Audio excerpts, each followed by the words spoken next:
Good evening, everyone. Welcome to the Thursday night segment of The Outer Realm. We are broadcasting live here via the International Public Radio here on the United Public Radio Network, 107.7 FM and 105.3 FM from the beautiful city of New Orleans. This evening's segment is fully sponsored by the amazing folks over at Folgers Coffee. So thank you, Folgers. Nobody loves you more than us chicks at the Outer Realm. Tonight we will welcome Cheryl Costa to the show, and she will be discussing UFO disclosure and her work on UFO analysis and statistics. Wow, sounds like a whole mouthful of stuff. In order to participate in tonight's show, you will have to head over to YouTube on either the International Public Radio or UFO Paranormal Radio Network. Subscribe, please. And note that we will also be airing on all of the multiple network Facebook pages, Twitch, Twitter. So there's probably 8 different video platforms there for you guys to engage in. However, we can only engage directly if you go to the UFO Paranormal Radio YouTube page. And please tag Amelia if you need a response. Otherwise, no, we can see everything. And even though we don't necessarily, comment on it right away, we do our best to address everything. Also, I'm going to hear me start saying this often. Please note that we are up for a podcast People's Choice Award. So if you can head over to podcastawards.com and find us at the Outer Realm under the social category, because we are social and we bring the world to you. Kindly cast your vote, hopefully for us. And while you're there, check out our peers also from the network who are also up for an award. Writers and Illustrators of the Future podcast will be under Education, Storyteller, and Drama categories. The Centralist under the News category, Chasing Prophecy, Spirituality, and Religion. And, of course, The Amazing Science and Beyond under the Science category. So there's a whole array of things. Go on over, show the network some love. And in the meantime, sit tight for a fantastic show. I can breathe. That was a mouthful. It was. That was a mouthful, and a very, very special thank you to Folgers tonight. Yes, absolutely. So I know we're running a little bit behind here. So do you want to? Sorry, I'm all excited because we're fully sponsored now. I know, it's so very exciting. Yes. Yay, they love us. We love them. Match made in heaven. Love affair with Folgers Coffee. It's wonderful. Absolutely. Tonight, Cheryl Costa is here with us, and Cheryl and Linda Costa are the mothers of UFO statistics, which is really cool. If you didn't know this, which I didn't, I'm learning so much right now with Disclosure Month. From 2001 through 2020, Americans filed 167,632 UFO sighting reports. That's just USA. The United States averages about 8,382 per year, about 698 per month, 161 per week, and about 23 sighting reports per day. These ladies know their stuff. In their most recent book, isn't that crazy? And I've never seen one, like I wish. In their most recent book, UFO Sightings Desk Reference, United States of America, 2001 to 2020. That's a long span. That's a lot of research. Cheryl and Linda Costa have compiled and analyzed 20 years worth of UFO sightings reports and have produced very informative analysis, charts, graphs, and tables for the USA and its individual states. In addition, they have evaluated the yearly, monthly, and hourly aspects of all 33 known UFO shapes. 33. Who knew? 33. Wow. I have a feeling we are going to be versed quite well by the time this show is My finished. gosh, So right? we Wow. know that this network is huge into UFO talk. So that's going to be, the thing. And of course, with this, preliminary disclosure, that's also been, a hotbed of conversation everywhere, but especially on this network.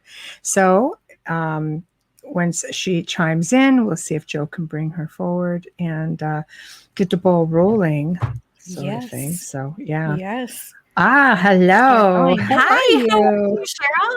Hi, how are you? Good. How are you? I'm so happy to see you. Good to see you both. On our show. Thank you. Because I've been watching you everywhere else. I'm like, yes, what you told me. Oh my goodness.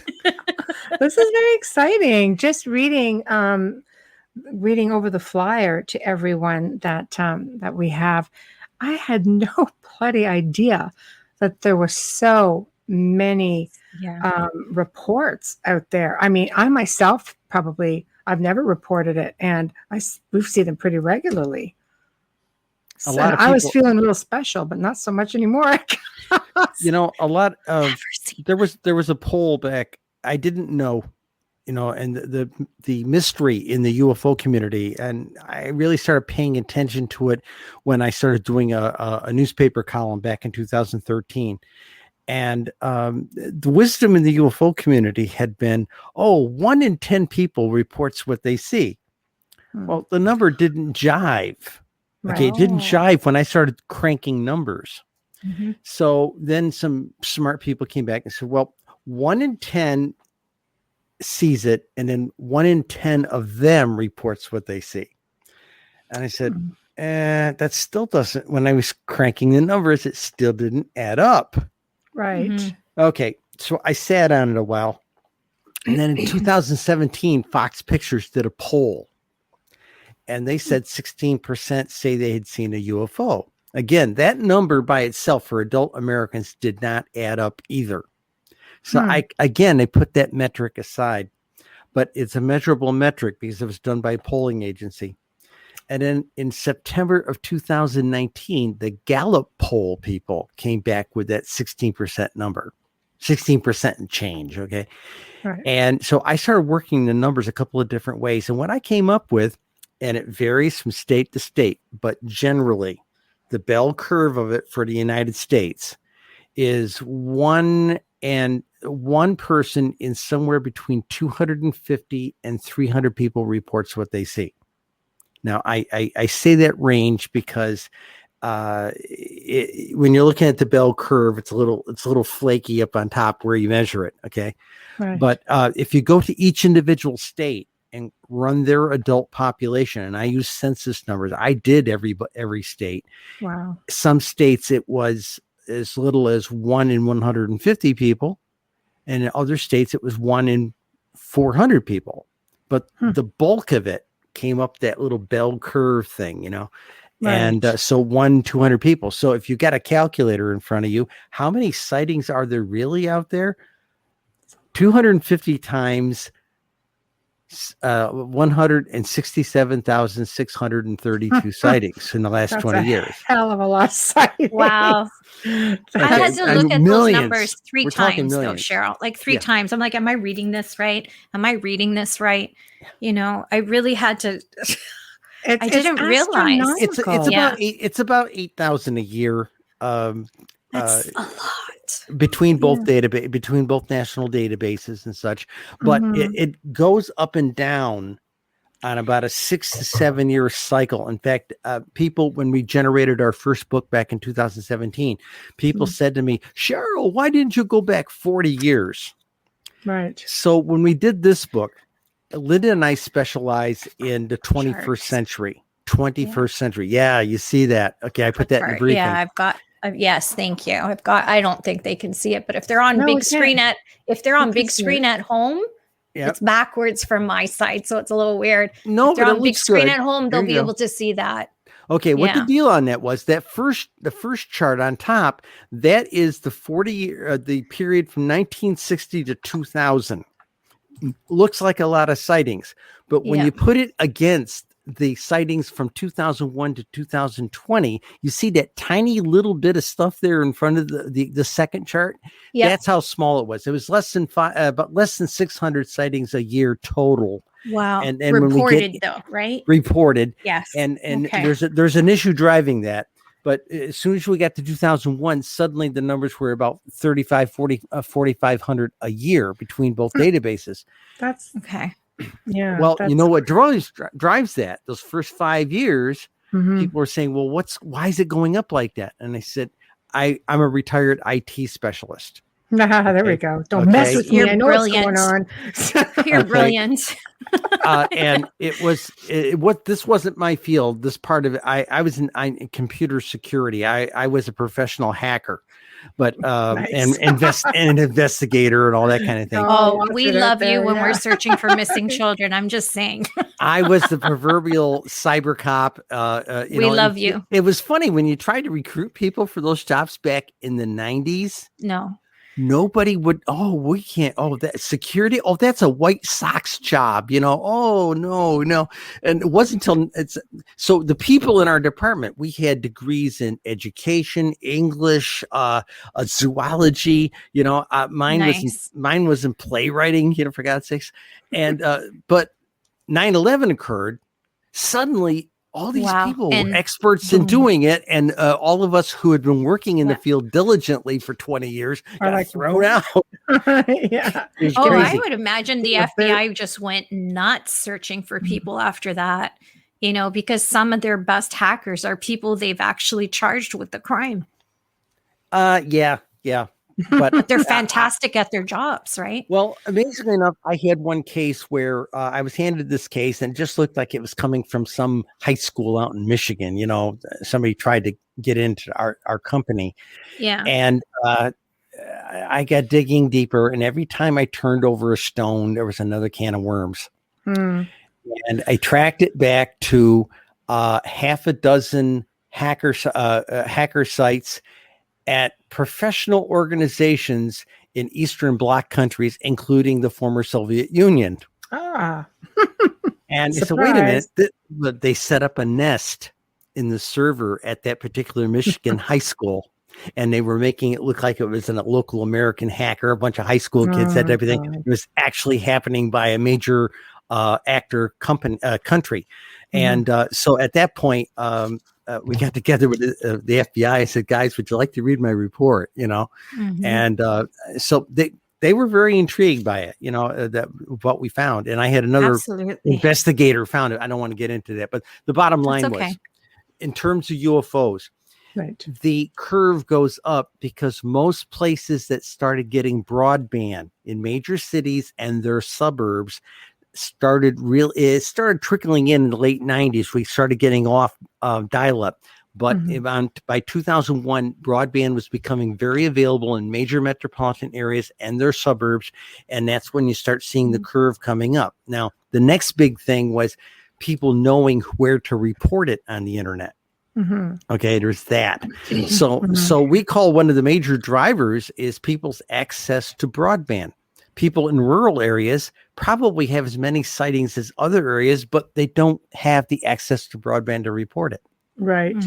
That would make a lot of sense. By the way, I love the backgrounds in both your studios. Thank you. Thank you. Once upon a time, mine looked like Amelia. My office looked like Amelia's. Did it? I had an antique doll, but she lasted all of one show. I had to remove her because she's got a little bit of an attitude, but a lot of people were creeped out by it. I got text messages, mostly from my family, saying, "Can you remove her? It's my grandmother's doll. Can you remove the doll, please? It's really freaking me out." I'm like, okay. In another part of my life, I could talk circles with you about paranormal, but we're going to talk UFOs. We'll do that next time. We'll do that another time. Yeah, we'll do it next time. I will say this up front. UFOs do have a paranormal quality to them. Okay. And if you really truly look at all the other paranormal effects, it's all one effect, and that's just one flavor of it, but it's all one effect. And they shouldn't, all these groups, dowsers won't talk to the ghost hunters. The ghost hunters won't talk to the UFO guys, It's ridiculous. There is a connection. They're all the bloody same. Yeah. You need to communicate. Unity is really lacking in our field. I I've been doing this, 18 years, but I can't tell you how many times where I am at a location and there is a strong UFO connection with sightings on both. And it's fascinating. It's a really deep rabbit hole, but it's really fascinating. We'll bring you on again and we'll A do it. yawning rabbit hole. Yeah, I love it. I love it. See, that just gives us another reason to bring it back. There you I go. love it. I wrote a story. I wrote about 2 weeks ago. I wrote a special story for a newspaper out in California. Okay. I can't send you the link for it because they put it on their newspapers are hurting for money. So if they get a Right. really hot story, they put it on premium subscribers only type of thing. Yeah. You know? Of course, our Yeah. network has that too, And- so it's okay. Yeah. So you know what I'm talking about. It's true. And it was a 3-page story, about 1,200 words, Mhm. and it was straight talk about UFOs. And the editor went bananas, and she went to go check some of the stuff, and she went down the rabbit hole. I feel so bad for her. The next 2 You days, did that's it. all she could look at, you know. So Yeah, she had to do it. So of course you have done all of this work statistically. You've analyzed everything, and obviously you've making a few people look a little silly who aren't as thorough perhaps as they should be. And I say government being one of them. I'm going there. I'll go there with you on that. Thank you. Okay. Thank you. In fact, I'm preparing, quite literally, I'm preparing slides to Ooh. give to the select Senate Intelligence Committee. I like it. Okay. Exciting. I'm plotting Straighten 'em out, UFO girl. sightings in the United States right down to the zip code, which is how congressmen measure where people are who vote for them, right? That's And right. I've literally generated a map for every single state in the union, Wow. UFOs by zip code. And Wow. that's been a That's head gonna knocker. mess them up. Been a head knocker. It really has, because sometimes some of the zip codes that were in the database were not right. And but of 167,632 records in my database, only about 36 were messed up. So I'm in the process of correcting them in the database. So that's going to put egg on their face, considering they've only tackled 144 in the preliminary. Yeah, So that's what bothers me. Well, see, all of this got shut off back in 1968 after Congress had a guy by the name of Dr. Eugene Condon do a report. He was at the University of Colorado, and he had his mind made up. This is all nonsense a year before the report came out. And his staff even protested the final version of the report because he was saying there's nothing to it. You know, there's no reason to spend any money on it. Don't allocate any money on it. There's nothing to it. Nothing to be learned, quote, nothing to be learned by studying UFOs. Sure. So he has essentially shut it off for the last 50 years. There was no government money for government agencies to research it. There was no money for academic people to research it. Okay. Now, 2 secrets about that. One of the things was we might be having a different conversation right now had the Air Force, who was supposedly supplying him with information, failed to tell him that these things were shutting off missile silos and missiles out in the Midwest. You know, they didn't tell him that. And had they told him that, but the Air Force wanted out of the UFO business, so it was convenient not to tell him. But so we've lost 50 years of possible research by what I'm going to say competent agencies that should have been doing this job. Linda, sorry she couldn't be here tonight. She was a little under the weather. Oh, give her her maybe best. next I'm so time. sorry.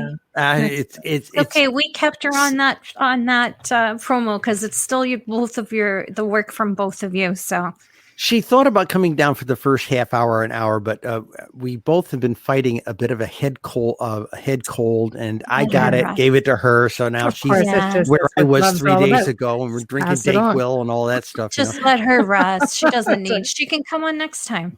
Actually, she's always welcome. Actually, that's a point I should bring up to you. We come at the topic from 2 different positions. One, she's the publisher of our books. Right. Okay. She's got the science degrees. Me, I've got an arts and entertainment degree. I got the top hat and the cane. You know, you know, that's the problem here. Right there. We're those 2 in a different way. You get it. Yes. You get it. I always say I'm the comic relief on the show. There you go. Michelle stats and research. Yeah. So I'm the one who usually ends up. She doesn't speak in front of audiences of 5,000 people. I do. Not a big deal. You know. Right. I'm used to We it. won't tell you tonight, Dan. I did theater. Well, I know we got a huge audience there. I did community theater since I was 15 years old. Okay, Nice. so I got 50 years of community theater under my belt. Not necessarily on stage. I'm a published playwright and everything, and director, producer so type my of thing. cousin. Yeah. But the bottom line on it's just she and I come at this from two different perspectives. She's got those science degrees. She held me to some rigid standards when we were doing the first book. By the time we got around to doing the second book, I pretty much did most of it. And then she took a week vacation just before we published. She took a week's vacation. She had to burn some that was going to go away. And she came home. We had 2 weekends, and the weekend between, I laid out all the stuff I'd been going. Every time I generated a chapter, I took a thumb drive over to Staples and I printed it out. And then I laid them all out on the floor, on the bed. And she'd say, no, we're going to put these first. These are going to go second. No, this is going to go in the back of the book. No, I don't want that in there, that kind of thing. So she was playing publisher. She does a good job at it. She's experienced in scientific publishing. She did it at the, I'm going to draw a blank here. She did it at the National Academy of Science, and she was the head librarian at the Environmental Protection Agency's Toxicology Library for 15 years. Mm-hmm. Wow. Toxicology library. So she knows more about economic poisons than you can shake a stick at. And when I say economic poisons, toxic pesticides, all this kind of stuff. Yes. Mm-hmm. Interesting. Mm-hmm. And I don't want to ever cross her because she knows more about organic poisons than you can shake a stick at. Yeah, that I always tell people favor. the only thing that is organic is when it's grown in your backyard and you know exactly what's going on it. Thank you. I'm Italian. I grew up with an acre garden behind us all summer. So yeah. Yep. So where do you want to go? Your thoughts on disclosure? Did you do it better than them? What disclosure? Just asking. Well, actually, if you read that, I wrote 2 articles. I didn't expect very much. Okay. Right. No. And on my private feed, I said, I'm not expecting very much. I lived in a Buddhist monastery for 7 years. Oh my. I've learned to set my expectations very low. Okay. But that preliminary briefing, the Defense Department was hedging their bets. They really didn't want to come clean. And they're going to be wrestling with Congress with this because Congress is saying, we want you to come clean. That's what that bill was about. Mm-hmm. Okay. But they said a lot of things. First thing, they didn't say there's no such thing as those guys. But they didn't say there is either. No, but leaving it open. What they're not saying. Yeah. It's what they're not saying. Remember, they only have 140 sightings. Oh, yeah. There was a thing about 4 weeks ago. They showed a piece of fuzzy footage of this sphere UFO. Okay. Mm-hmm. And the USS Omaha got it in 2019. Right. I saw that. I had a journalist on the West Coast call me up and say, hey, you're supposed to be a hot statistics gal. Are spheres a thing?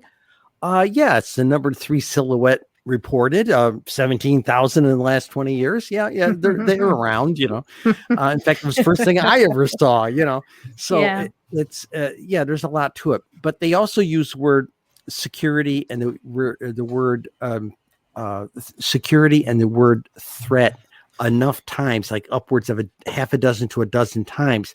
So that gives the chairpersons of these intel committees the ability to a justification to hold congressional hearings.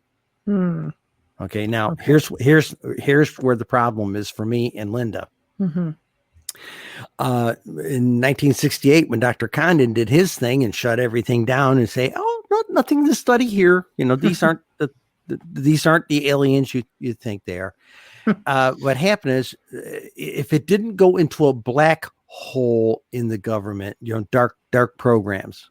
Yeah. But judging from the fact that the intel people, the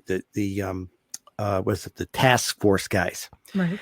Those are different former Navy, former intel person. Okay. So those were people who have the clearances and the need to know. Mhm. Okay. Right. And if they couldn't pick open those compartmented reports from the last 50 years of all the very interesting stuff, nobody could. Right. Okay. Okay. Okay. But they only looked at those 140 over the last 20 years. Okay. Mm. And that was puzzling to me. It's like they're ignoring the last 50 years worth of activity. But remember what I showed you on my chart? Yes. People think that 1960, 1970, those were the golden years of UFOs. You know, you look at the chart, 2001 to 2020 have been the golden years of UFOs. Right. Okay, everybody thinks there was a guy who was a producer for that program that was on the History Channel, Project Blue Book. Yes. Mhm. He was interviewed at one of our conferences out in Nevada a couple of years ago. And he was up on stage being interviewed by one of our notable press guys, George Knapp. And George asked him a question. He says, you know, there's a big UFO stuff going on, not just in the 40s and 50s. He said, yeah, we were rather surprised. We thought it was only something that happened in the 40s and 50s. Mm-hmm. So I had only 2 copies of the book with me. I don't cart a crate of them to the conferences. I give them a little card to say, this is where you can order it, you know? Right. And I'm an old lady. I'm not going to cart 100 pounds worth of books with me here. You know, They get pretty heavy. I'm going to qualify this for the audience. I'm an old lady. Okay. I got an AARP card. I draw Social Security. I draw a pension, you know, so 69 babies. You don't look it, and I look at it as the last third of your life, and it's going to be marvelous. My family classically lives into the hundreds. I knew when I was getting out of high school that barring accident or serious disease, I could live to be a centurion. So I've accepted it. My dad was in his 92 when he passed. My dad, my November grandmother's in her late 80s, you know, so 90s, that type of thing. So I'm not worried about it. Considering the life my exotic life I've led, I'm surprised I've made it this far. Believe me, you know. I always say that about my love of speed, that it's been amazing that I haven't flipped a car or a motorcycle before I was 20. So. Well, I was 19 years old climbing telephone poles in Vietnam. Okay, people shoot at you on those things, you know. That's right. You know? Yeah. Practice. No. That kind of thing. And of course, you know, you carried a step further. I was in 2 services. So I was in the Air Force then. A couple of years later, I was in the Navy, and I was in nuclear submarines. Well, thank you for your service. It's You're Canada welcome. Day here today in Canada. It's our hey. birthday. So thank you for your service. We're thanking all service people today. I am sitting on the I'm in a cottage on the St. Lawrence River, and I'm looking over, quite literally looking over at Prescott and Brockville, waiting for their fireworks to go, you know. To start. Nice. Yeah. I don't know nice. if they'll be having them though, because we're still in lockdown up here. Oh, the headline we read said it's all. They're going to do it. It's open. Yeah. Okay. But I don't know. I don't know if they're going to do it. I hope So if you start hearing explosions here in a little bit, I've got the windows open. You know what it is. You know? That's okay. No one's being shot. That's all that matters. Yeah. Now, what's funny is you've got a guy in Canada, Chris Rosenkowski. He's out in Manitoba, and he is my equivalent in Canada. Okay. Right. He's got all the best numbers there. Right. And after the show, I can give you contact information if you like. Absolutely. That would be wonderful. Thank you. Well, we're booking practically to the end of the year right now into the new year. So if he's patient, we can actually make it happen. Looking through the shears right now in the big window facing the river, I'm watching explosions and bright lights and colorful lights across the river. Very nice. I'm glad that you were able to see fireworks. Not over here, unfortunately. No, where are you all at? Where are you all at? I'm in Niagara Falls. You think I would be seeing amazing ones. But we do stream live out of New Orleans, of course. And, you know, we're on 107.7 and 105.3 FM in New Orleans. And it's not just online. No. Our primary is the terrestrial radio waves. So getting back then to, you know, government's just hilarious. Okay, the disclosure thing. I don't think we've got. I the think we're going to get version congressional also. hearings. I really do. Okay. Right. Now, one Right. of the goofy things is when Project Blue Book closed, they Right. were the only people gathering data, and they had like 12,000 sightings, and about 30% of them they couldn't explain. Right. Okay. So the only people who have done statistics in the last 50 years is Linda and me. I've Wow. already had a couple of people No say to me, pressure. yeah, are you ready to go testify before Congress? And I said, this should be funny. Sure. We've got two gay ladies here. One's a tranny, and oh baby, we're gonna route. That is why the new book, we made it pink. Ah. Okay. I love pink. We wanted two things. One, two ladies put this together. We Right. dedicated it to the first lady who started gathering data. Okay. Nice. And I figured if we're at a congressional hearing and they're referring to my work, our work, however you want to look at it. If they're referring to our work, I would love to have those senators up there thumbing through a big pink book. I like that. I think that was very, very well planned. That's right. And hopefully it will be televised to make it even better. I always say, because our network right now is really big, our listenership is international and they love UFO stuff. And I always have said that the best evidence will come from the people themselves. Everyone's armed with a cell phone nowadays. For the most part, everybody's got a camera. People are capturing amazing things. It's all over the place, Of course, drones will be a problem because a lot of people are going to start mistaking, drones. People got I to hear fudge that all and the mess time. around. I hear right? kooks, nuts, crackpots, and drones. Yeah, There we I go. hear it. There we go. So, when people are reporting things to you, what is the most common craft? I did not know. Amelia read off how many? 36 crafts, types of crafts? 33, 36, depending on who you talk to. 30, was it 36? I know. That's why No, about 33. I think it was 33. I say 33. 33. Okay. Yeah. Okay. Yeah. Yeah. Yeah. I did not know there were that many. No. Okay. No, I didn't know how many. Yeah, it's 33. I Okay. did not know how many there were. I have always been of the school of what I've been learning in the past years, like cigar shape, sphere, oval, rectangular, battleship Galactica, kind of sizes. But I didn't know about all of these. It's very interesting. Can you tell us about some of these different shapes, and does it mean that they're from different places? Boy, now you're jumping into Linda's realm. Yeah. Linda a couple of years ago sat down and said to me, I think the diversity of the different shapes of UFOs is related to cultures. Okay. Mhm. You get a car from France, it looks one way. You get a car from England, it looks a different way. Yes. You get a car from Russia, it looks different yet. Different cultures style them differently. And we seem to think that might be part of it. Okay. So her argument was that this diversity was a big deal. And essentially, and you hear Lou Elizondo talking about it. He's the guy that ran the ATIP program, non-aerodynamic shapes. Right. And when people say to me, "Oh, did you take all the kooks, nuts, and crackpots and drones and all this stuff out?" It's like a line from the movie Amadeus. When the emperor comes up and says, "Fabulous concert, my boy, you did a wonderful job. Take out a few notes and it will be perfect." Okay. Yeah. So what we did was, we have 167,000 sightings. To make these people happy, I simply say, let's throw 70% away. 70%, that's a big chunk of it, right? Mm-hmm. So we keep 30%. And it ends up giving, I'm going to have the numbers in front of me so I don't flub my own stuff here. Yeah. Okay, if I take that 70% and I throw them away, it leaves me 30% of my original data, which would be about 50,000 over the last 20 years. Okay. Or about 2,500 sightings a year.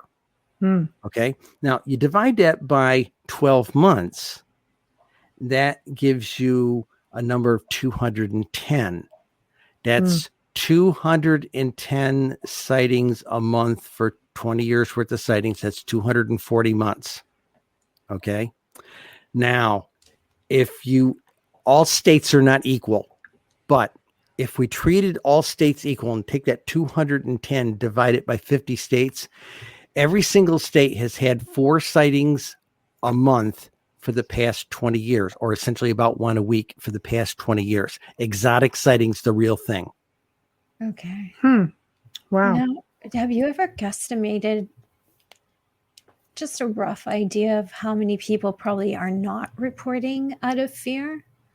Yeah. About 250 people, basically, about 250 people don't report what they see, and one person of that 250 people does.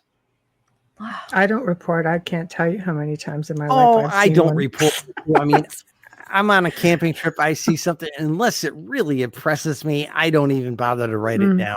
No, Right. I know. But for those first timers, like that first few, like I know for me, I wouldn't report it. I'd be more reporting it to Michelle on a phone call at the same time Do you because know we're what best I friends. just saw? Yeah, You're I'd be not like going that. to believe this, because I've been waiting to see one for the longest time, but I don't think I'd report it. Well, I'd report it to Joe's iCar, but this is Canada, so it's different. I don't know. Yeah. There's another goofy thing about that. I asked in various Facebook groups a few years ago, who do you report your sightings to? Well, there was one, people did not know where to report them.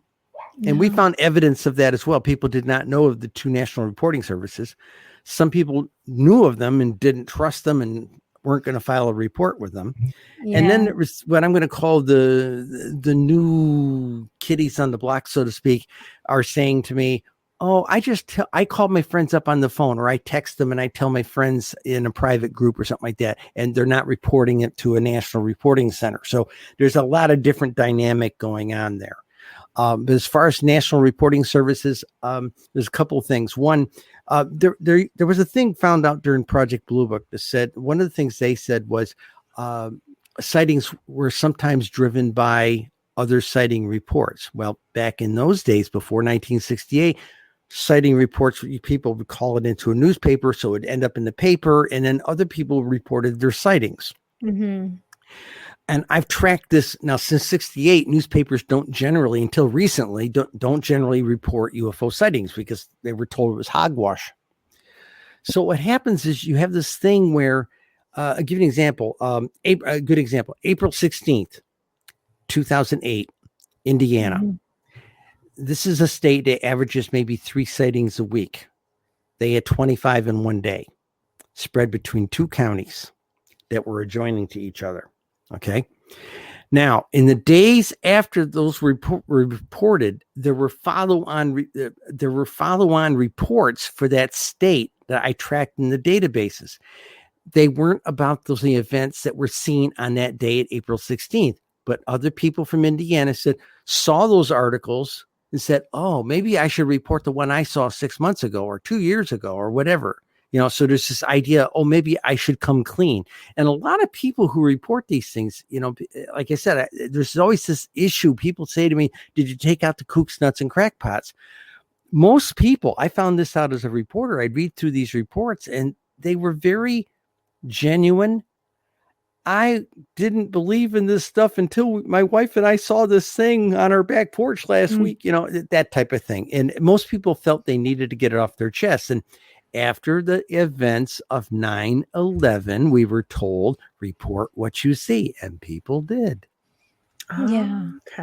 Okay. So they felt like it was their duty more than anything. Okay. You said Louisiana is one of the places that we're on 107, I guess. New Orleans, yeah. New Orleans. Oh, okay. Let's talk about 107.7 FM and 105.3.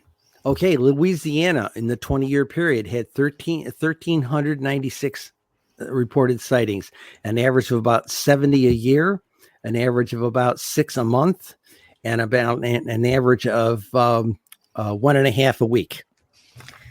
Cheryl, do they have is it like populated cities because there's more people who have more sightings, or is it the complete opposite? People asked me that a long time ago before we did the data. And the joke was, is it because the UFOs are watching us because we're cute to watch? Depends what you're doing.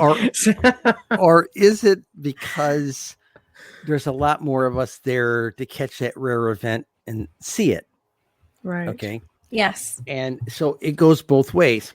We found out, and I want to be able to read this to you directly. Okay.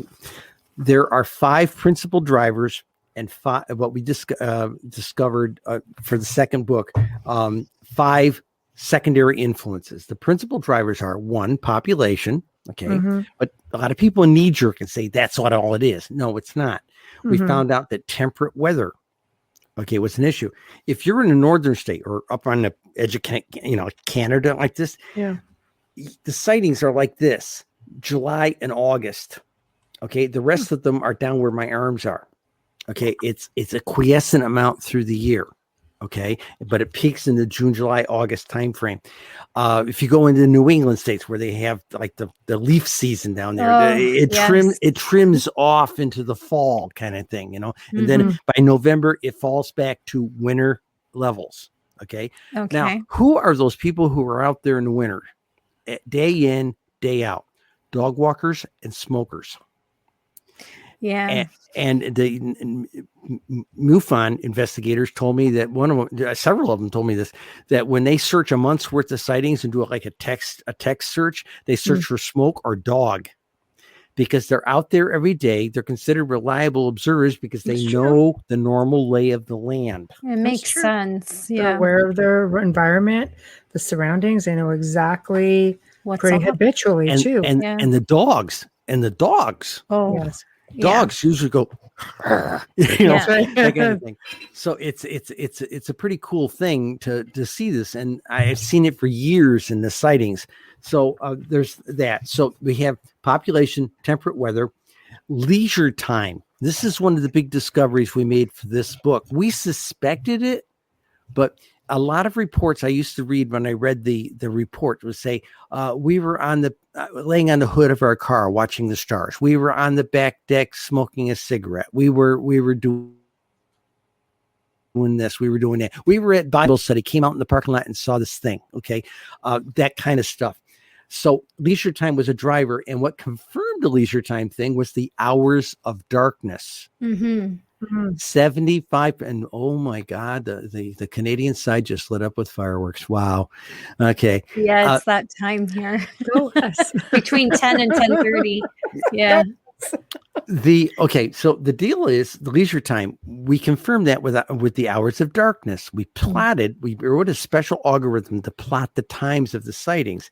70% of the sightings happened between 75% actually, between 5 o'clock at night and 11:30 at night, with the bulk of it happening between about bedtime, 8:30 to 10:30. The rest of it falls off like a rock after about 11:30, and the other 16 hours of the day only represent 25% of the sightings. So hours of darkness is a big driver, and I get a lot of bad mail from people saying, "Oh, but we saw our sight at 10 o'clock in the morning." Yeah, you're part of that 25%, So, but it seems to be that, and then the other major driver, access to broadband. Oh, yeah. Internet. There's a lot. Sense. There's a lot of talk right now about how bad we need to get broadband. Like in the United States, we had a program back in the 30s during the Depression called the TVA Authority that got electrical stuff out into rural aspects of the country. We need a program like that here for getting it out there, broadband out there in the rural areas, both to support everything from farming to mining and anything else that happens away from major metropolitan areas. It's a big deal. And once people have access, they know there's a lot of word out there where they know how they can report the stuff. So what about like calling into the police departments? Because I've worked with many people where the police departments, oh my God, they were swarmed with, like the small towns, swarmed with phone calls, and like, do they actually even document it, or do they just like they write it down off? on the blotter? But Nice. the position I had from a number of active duty police officers that have worked a desk, as they say, They don't and write it down here. well, no, it depends. Yeah. I've talked to newspaper editors. Yeah, we get 6 or 7 of them a week. We throw them in the garbage. That was my editors. That was my editors. Wow. At one newspaper, the newspaper I wrote for, Right. that was a different ball game. They let me do whatever I wanted in my UFO column because I was pulling in more page views than all the columnists combined. So that was the big deal. But but calling the police department only is helpful if the thing has landed and is causing property damage. Because that's going to happen. But come on. If not even like liable. If you just see it, they're not interested. But reporting it to one of the national centers, both of them do a little bit of investigation. National UFO Reporting Center, if you're honest with them, they'll call you back and talk to you about it. MUFON will get a local state investigator to come out and if necessary, do a field study. I know a lot of investigators. They're well trained. They are. They're very well trained. And the guy we got here in New York, our chief investigator, he's now the assistant director. He's he couldn't do this stuff until he retired from the police department. I was just going to say, have they ever taken an entire patrol car up? Because that would be fun.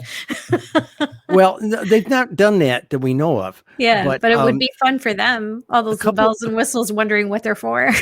A couple of years ago, the Virginia State Police published a book of their officers' sightings, blinded. Not okay. It's not so much a heavy book as much as a really big Xerox stack, so to speak. Yes. But the guy who's the head investigator here in New York State, he is a retired major crimes investigator.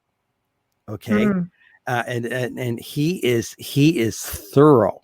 And when he talks to people who've had a sighting, he politely runs them through the interrogation ringer. Okay, so he does a really thorough job, and we're all very happy to have him. Nice. Oh yeah, and he's a natural born investigator. He's going to get to the truth, right? So then getting back to crafts, what's the most common? Okay.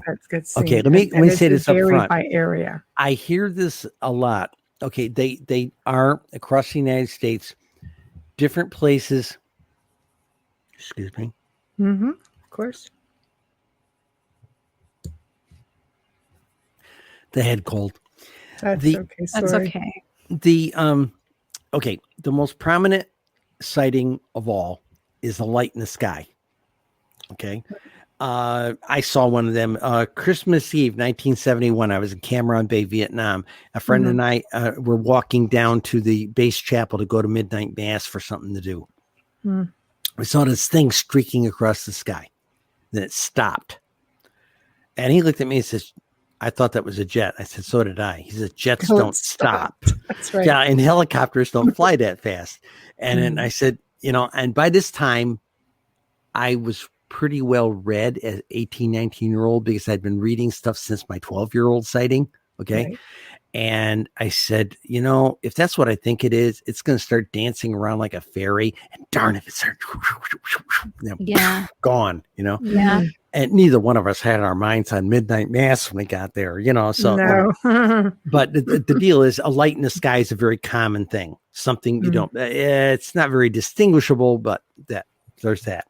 And then it starts getting down into more specific shapes. The second one is kind of like unknown category, but the third one is sphere. Okay. It's a ball, a silvery ball, if it's in the daytime, that type of thing. They're seen almost everywhere. Right. I did a chart a couple days ago where I plotted spheres by all zip codes in the United States, and my computer went into a coma. Nice. I found out what the problem was, but it took 10 minutes for it to regurgitate the data. Right. Because there were so many sightings. Another big one is the triangle shape. Now, there are people in the UFO community will try and tell me it's an experimental craft, but while they're seen everywhere, they predominate the Southwest. Mm. Okay. Oh, okay. And something we discovered with this pink book, I had to tell a couple of reporters who call me up and ask me questions. Have you discovered anything special with the shapes? And I said, yeah, they have seasons. Okay. And both reporters went, huh?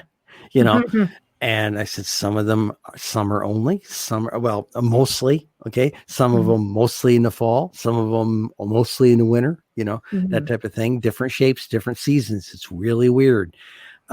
So there's that. But okay, let's go back to what Linda said. Right.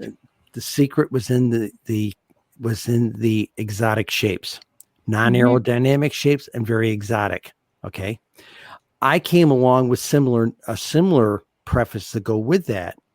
And the truth is in the tiny numbers. Okay. One of the most exotic things that is out there, only have about 480 of them in 20 years. Okay. Is called the changing shape. Okay. But the changing shape was one of the most regularly scheduled flights you could find in my data. It's there like all the time. When it's there, about 75 to 100 a year, right across the graph. And it changes. Yeah, the way it's reported, and a number of scientists have reported it like this. You look at it, and then you try to put your equipment on it to take a picture of it or something, and it's not what it morphs. Now, wow. Now, did it really morph, or is this like a stealth technology? Let me give you what I think it is. Okay. I think it's a living ship that has got the living ship is essentially an AI that's got telepathic capability. It knows we're looking at them. And a lot of people have noted that when they start looking at certain UFOs, the thing starts acting like it knows we're looking at it. Okay. So here's a shape that it knows we're looking at it, and suddenly it looks different to us. Now, did they do some kind of holographic thing around it to make it look differently? Or remember, we perceive with our eyes, but we see with our brain. Correct. Did they just did they just telepathically tell us, oh, you're actually saying this, that type of thing, we don't know. And you think that's AI or hologram? It could be. If we're developing it, they probably have it, Yeah. Yeah. Does that mean AI from government or AI from ET? ET. Okay. I don't think the government's got that advanced yet, personally. Right. The government, while there's some really cool black programs out there exploiting technology, I don't think they have the really hot stuff we think they've got. It's reverse engineering to what degree, right? Yeah. Now, if they have been doing it, as a taxpayer, I would like to know exactly what they found out. Sure, but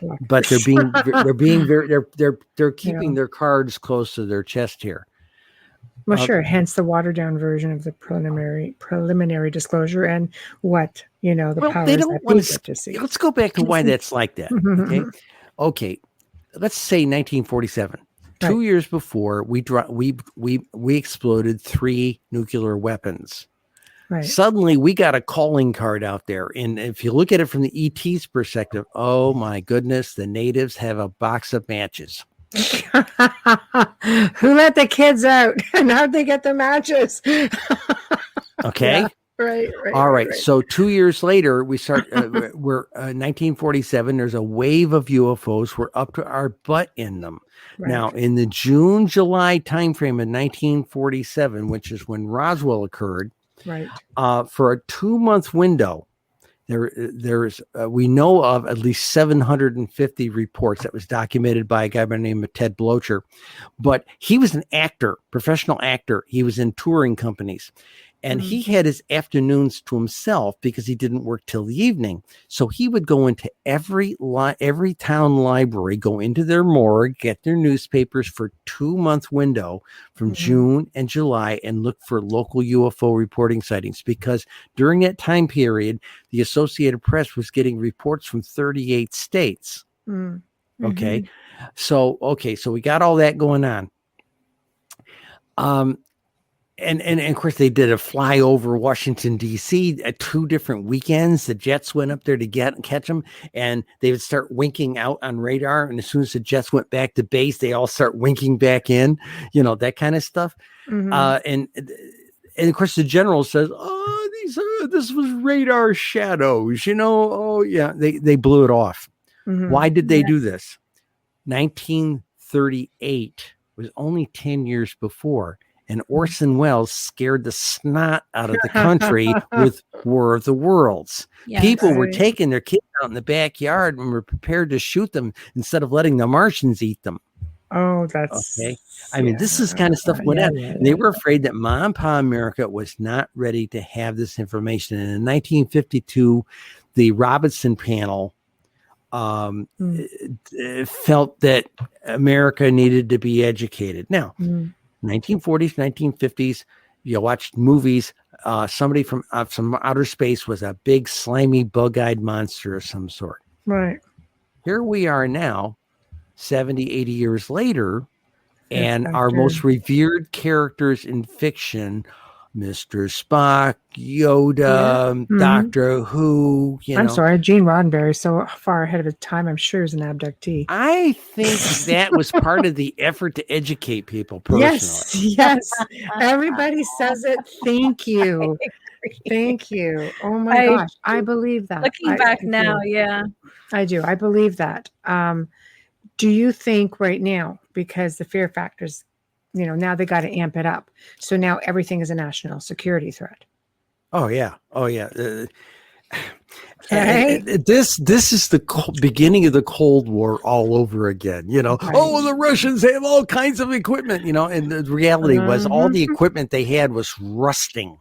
But from a satellite photo, and it wasn't satellite, from flyover photographs. Oh my God, they got everything parked out there in the runway. Their equipment was junk. Okay, at that time, it's not like that now. Now, as far as saying China, and would you believe it? Do you like the way they report things? Oh, it might be Russia or China. They might have hypersonic weapons. Yeah, but they forget that these things have been flying circles around our aircraft since the 1940s. They did during World War II. The Germans and the Japanese thought it was us. We thought it was them. And it wasn't until after the war did we find out that the Foo Fighters were from somebody else. Right. Yeah, well, look at JFK. Like Russia was having so many sightings that he actually enacted a bill, put out a letter saying we will share willingly any information that we have on this because it's not us. And a month later, he's just gone. He was assassinated. Right? I have a theory about that as well. It's funny because Marilyn Monroe said a little bit of something too, and ended up dead. Again, it's one of the great conspiracy theories. And who's it? Nick Redfern did a piece recently on this. He does great stuff. He's a great guy. I've had a beer with him. He's a great guy. Yeah. Take another look at that, though. We had an arms race.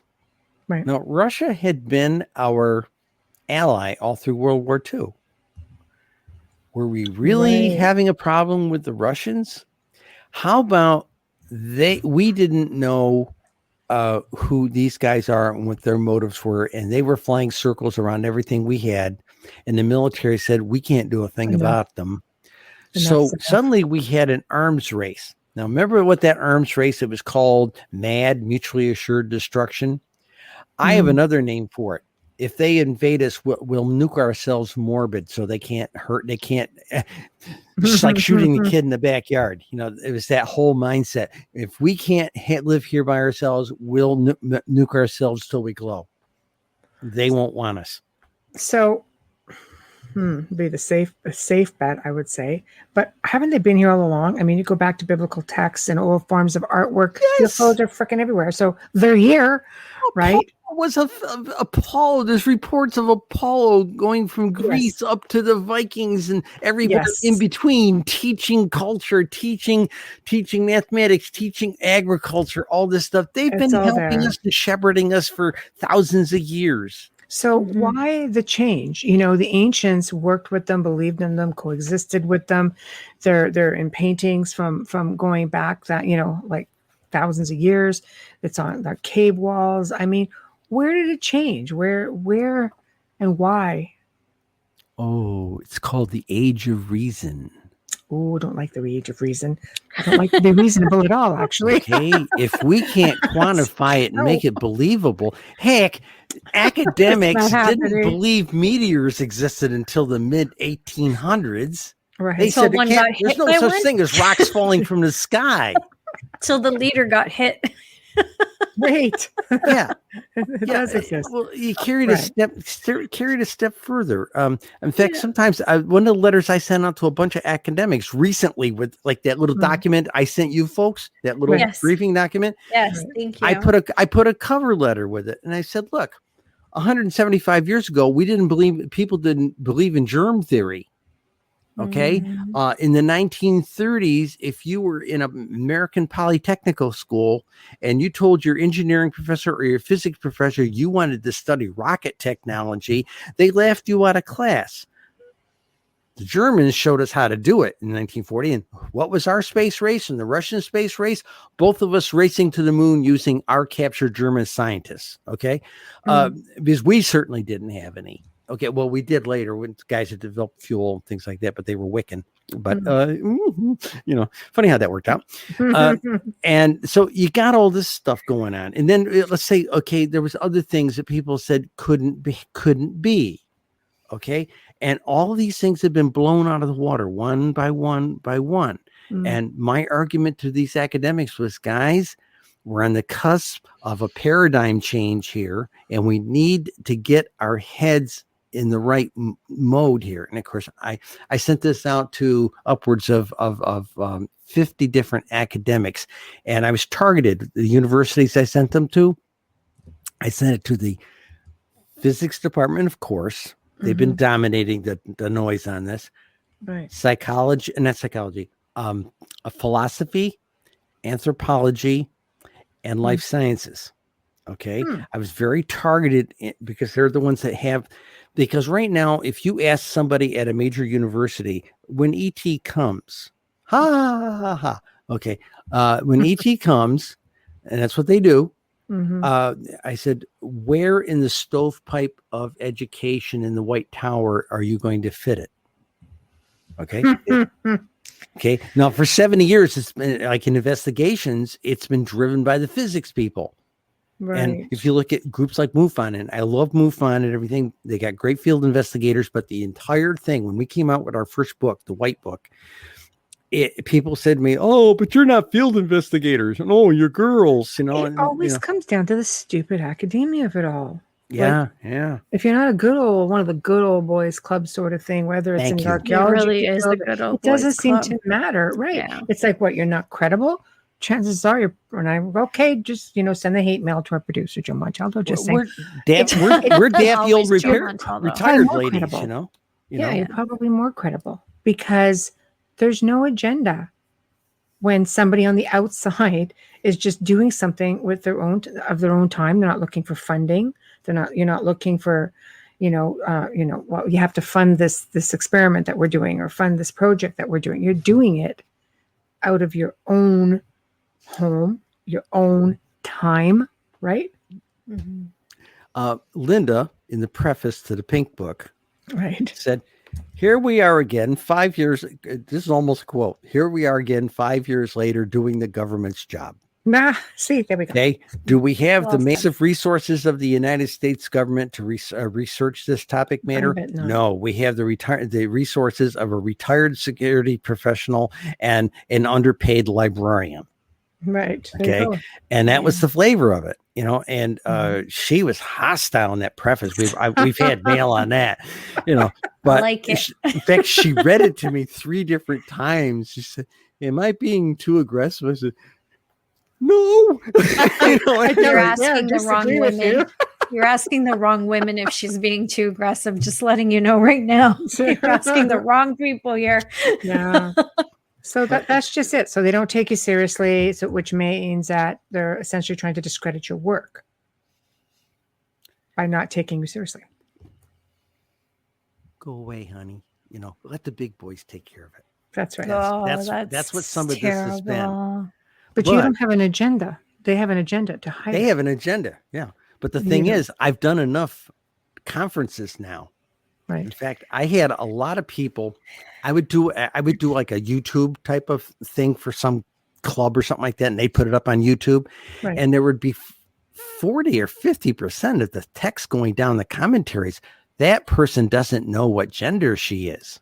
Oh, how can we trust her numbers? She doesn't know what she is. What is that? That's a plant. Okay.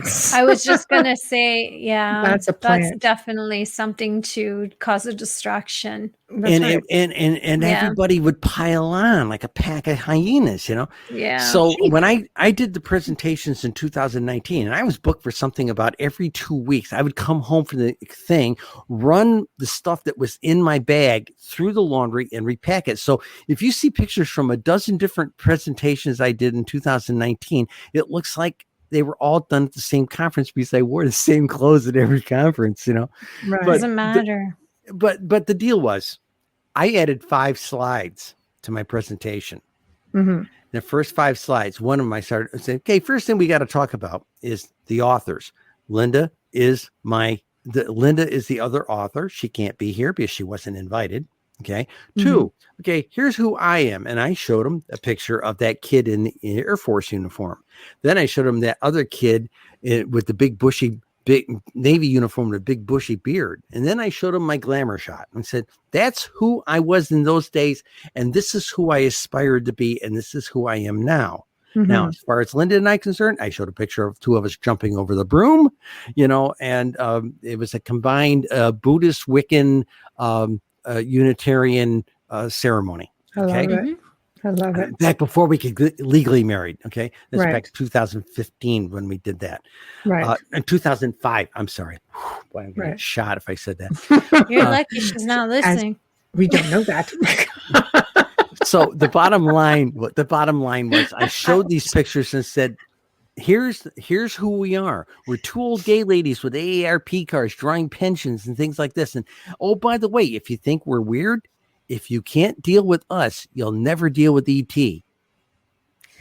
Sexuality has nothing to do with researched information and facts. Oh, it's not just the sexuality. If you mindset. if you met me personally after about Yeah. spend a day with me, you would think Yeah. I am weirder than snake suspenders. Weird I as don't shit. know, We were just Cheryl. talking You about really that don't today. know me.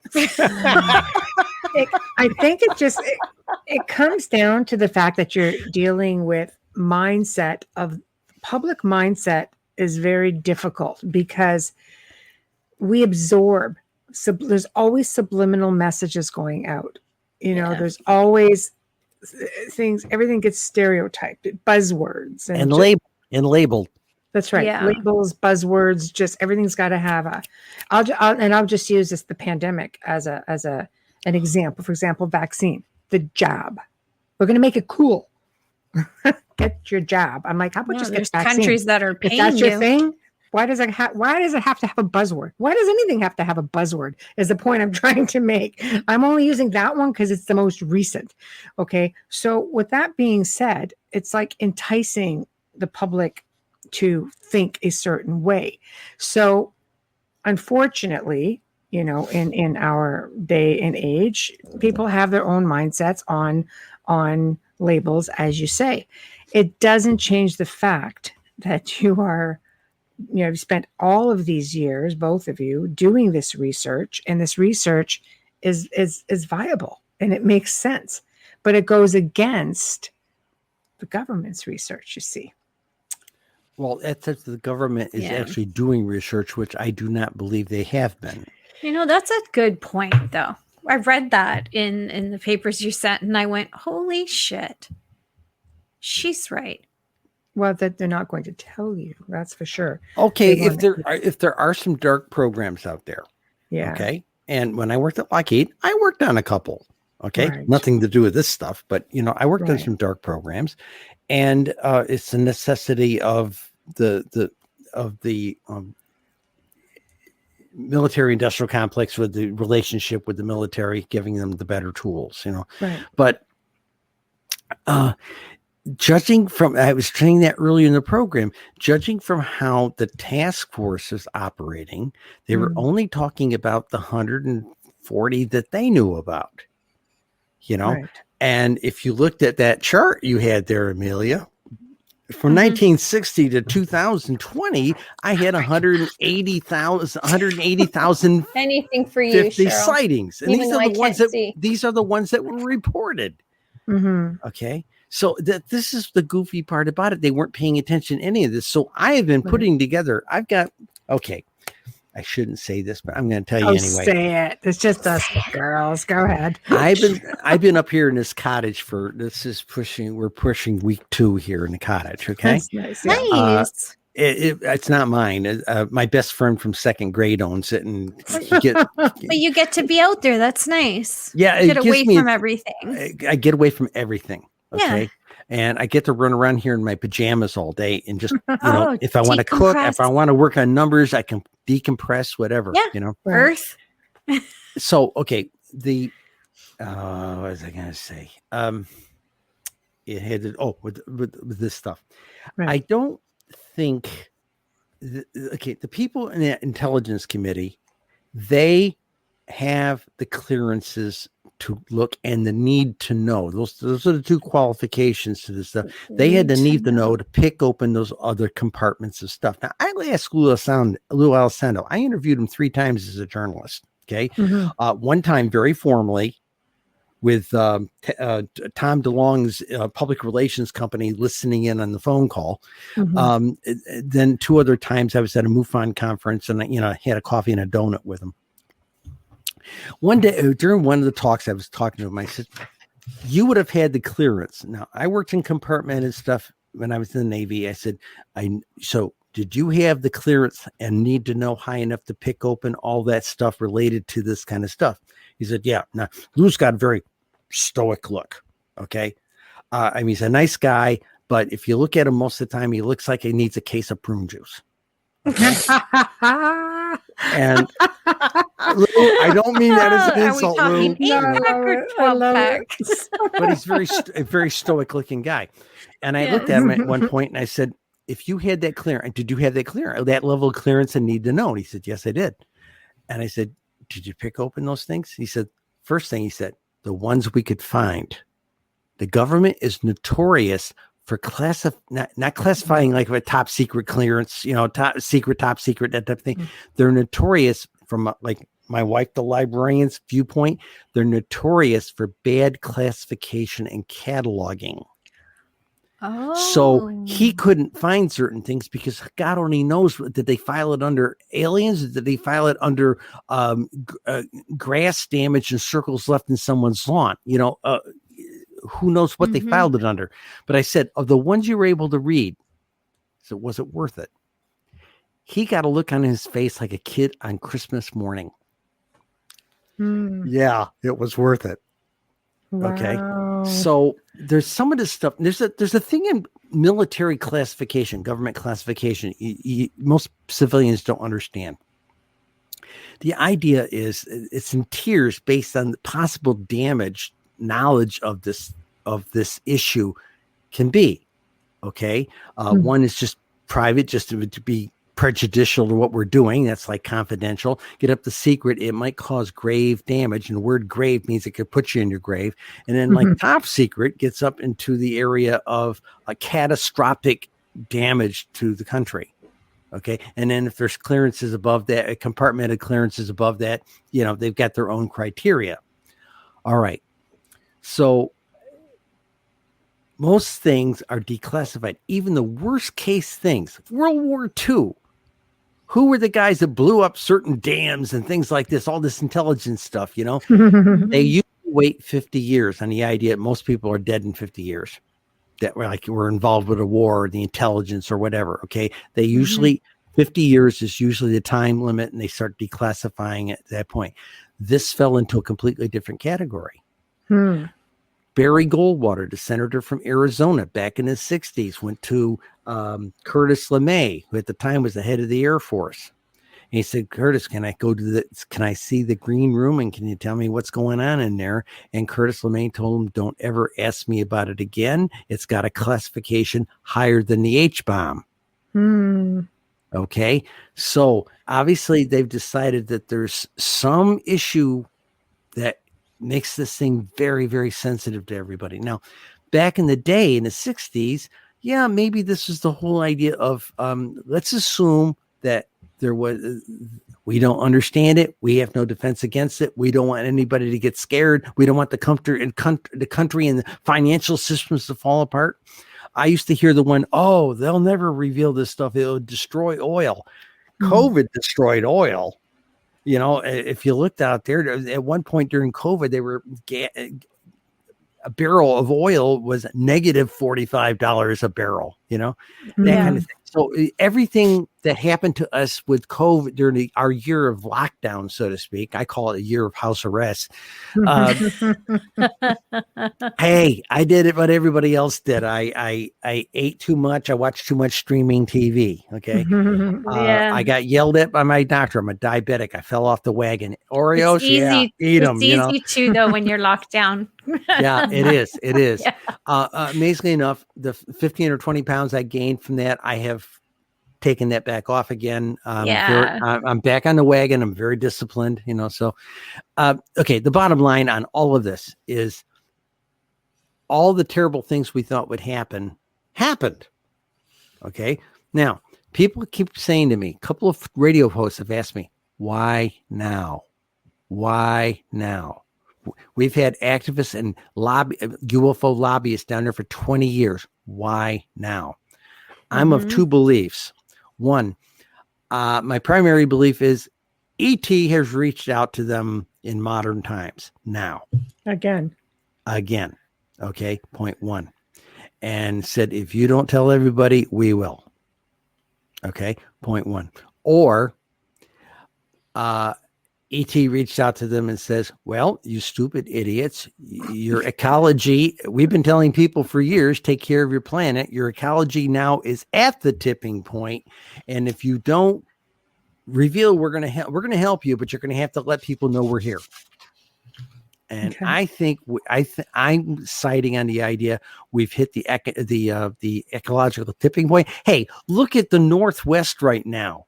They've got a heat wave up there that is unprecedented. It was 90 degrees in the Arctic last week. Yeah. Okay. This is unprecedented. Yeah. Hold that thought. Station ID and sponsor. Yeah. Please. I was just going to say that it was between that and sneezing, but right now, if you're tuned into us in New Orleans, you're listening to The Outer Realm with Michelle Desrochers, Amelia Pisano, and our special guest, and we're just loving her, Cheryl Costa, tonight. And we are on 107.7 FM and 105.3 FM in New Orleans. We love you.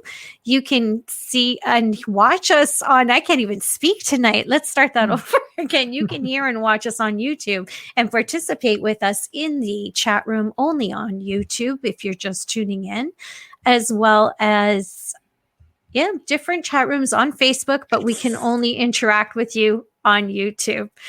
I'm like lost it tonight. So sorry. We are United Public Radio, and this broadcast is fully sponsored by the great people at Folgers Coffee. Thank you, Folgers. I don't know the other names. That's okay. And we're back. So wow. Okay. Yeah. Sorry. Got tongue-tied. Okay, so you think that they're here to help us because environmentally speaking, we've tipped the scale and that's it. Now they've got to intervene. Do you think that the government, now that this is big national security risk, are we looking at some kind of a tug of war here? Or do you think they're going to do it amicably? See, I like that. Okay. All right. This looks juicy. Let's do it. When I interviewed Lou Alessandro, right, he had important stuff to pass up the chain of command. Right. Stuff that should have gotten on the desk of, at that time, Defense Secretary Mattis. Okay. Couldn't get it up through middle level management. Hey, I was a corporate weenie for 32 years.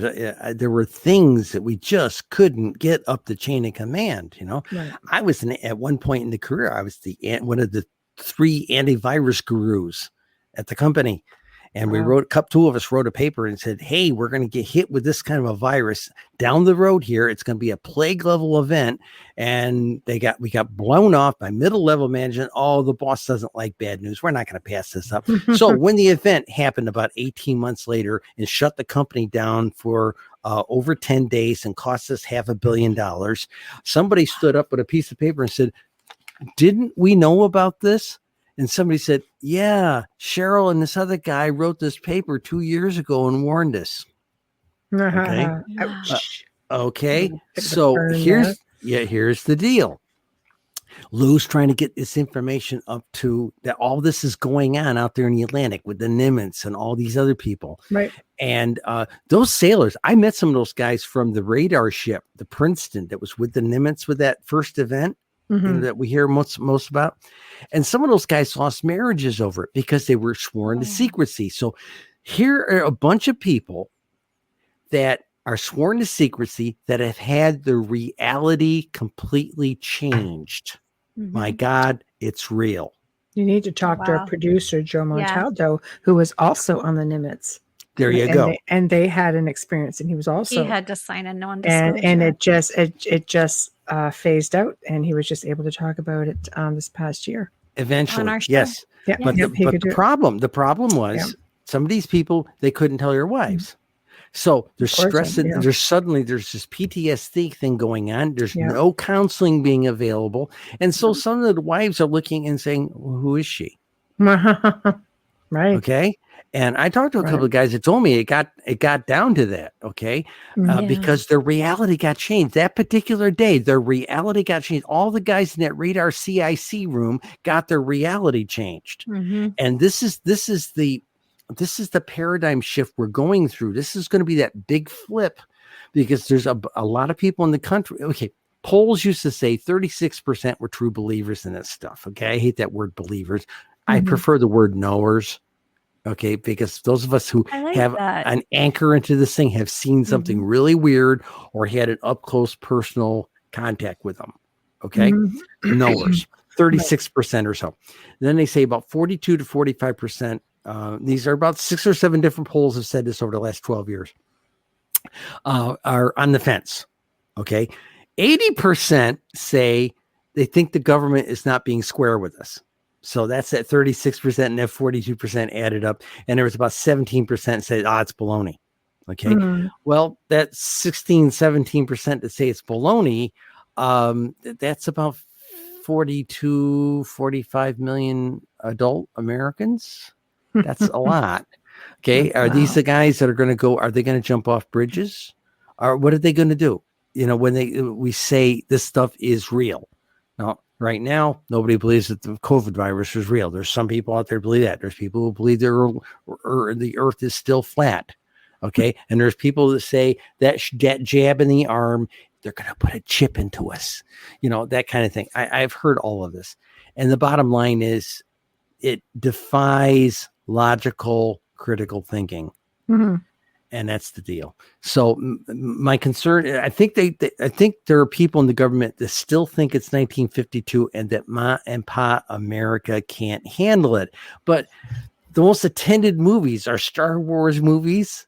Okay. And that type of thing. I think we've heck, I've got greeting cards over here with green aliens on them, come on, so I think we're ready for it, but I think there's that concern that it's going to have major societal implications. It used to be in the 50s. Oh God, who will people worship if they find the reality completely changed? These days, most people have to tell you, I'm spiritual. I don't go to church, I think, people, many people have just lost, faith in their religion, so to speak, just because life has just been really hard, and you always look to religion to respectively save you. But at the end of the day, you're saved in a different way.